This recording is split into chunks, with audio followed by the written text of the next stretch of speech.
السلام علیکم۔ ایک نوجوان کے بوڑھے والد بیمار تھے، جس کی وجہ سے وہ رات کو برابر سو نہیں سکے۔ فجر کے بعد والد صاحب کی آنکھ لگی۔ تھوڑا ہی وقت گزرا تھا کہ گلی میں کسی نے کان پھاڑ آواز میں ہارن بجانا شروع کیا، جس سے والد صاحب کی آنکھ کھل گئی۔ اس پر نوجوان کا صبر جواب دے گیا۔ دروازہ کھول کر دیکھا تو اسکول وین کی ڈرائیونگ سیٹ پر بیٹھا شخص ساتھ والے گھر سے بچے کو بلانے کے لیے بار بار ہارن بجا رہا تھا۔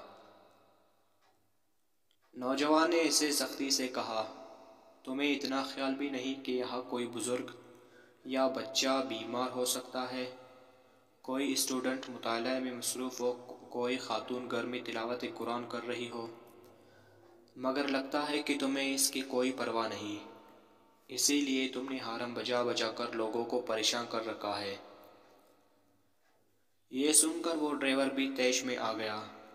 تلخ کلامی سے بات ہاتھا پائی تک پہنچ جاتی کہ سامنے سے مسجد کے امام صاحب بھی آ گئے اور درمیان میں پڑھ کر معاملہ رفع دفع کر دیا۔